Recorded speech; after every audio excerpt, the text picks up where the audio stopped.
তিনি জগতের সর্বসুন্দরী এবং দশ মহাবিদ্যার অন্যতম মা ত্রিপুরা সুন্দরী। তিনি ষোড়শী অর্থাৎ 16 বছরের এক কুমারী কন্যারূপে পূজিত হন।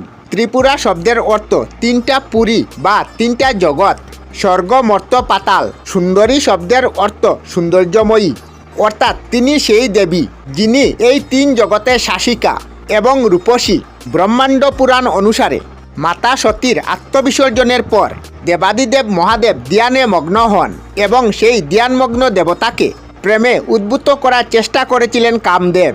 এর ফলে মহাদেব রেগে তৃতীয় নয়নের আগুনে কামদেবকে বশ্য করে দেন। এই বশ্য থেকে জন্ম নেয় এক অসুরের, যার নাম ছিল বান্ডাসুর। পরে এই বান্ডাসুর স্বর্গ আক্রমণ করে এবং দেবতাদের পরাজিত করেন। ফলে দেবতারা মাতা আদিশক্তি স্তব করে প্রার্থনা করে। ফলস্বরূপ মা আদিশক্তি এক অপূর্ব সুন্দরী রূপে প্রকাশ লাভ করেন।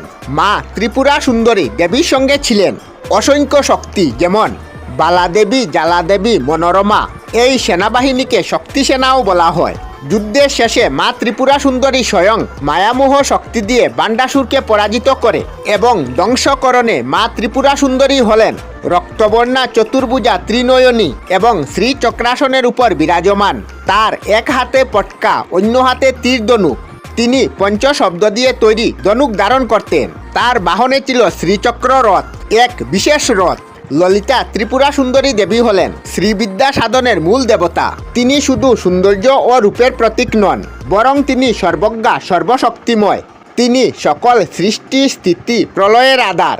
মা ত্রিপুরা সুন্দরীকে ষোড়শী নামেও ডাকা হয়, কারণ তিনি সবসময় ষোড়শ বয়সী, ষোড়শী কল্পিত হন, যা পূর্ণতা ও সৌন্দর্যের প্রতীক। ত্রিপুরা তিনটি অবস্থান নির্দেশ করে: স্বপ্ন, জাগ্রত ও সুশক্তি। মা ত্রিপুরা সুন্দরী এই তিনটি অবস্থার মধ্যেও সজীব চৈতন্য অর্থাৎ তুরিয়া অবস্থা মা ত্রিপুরা সুন্দরী শ্রীচক্র বা শ্রীযন্ত্রে বিরাজ করেন, যা আদিশক্তি বা চেতনার প্রতীক। ত্রিপুরা, রহস্য, ললিতা, ত্রিশতী ও ললিতা সহ সুনাম। এই গ্রন্থগুলিতে ত্রিপুরা সুন্দরীর গৌরব বর্ণিত রয়েছে। মাতা ত্রিপুরা সুন্দরীর মন্দির ত্রিপুরা রাজ্যে অবস্থিত, যেটি 51টি শক্তিপীঠের মধ্যে একটি। এখানে মাতা সতীর ডান পা পড়েছিল বলে বিশ্বাস করা হয়।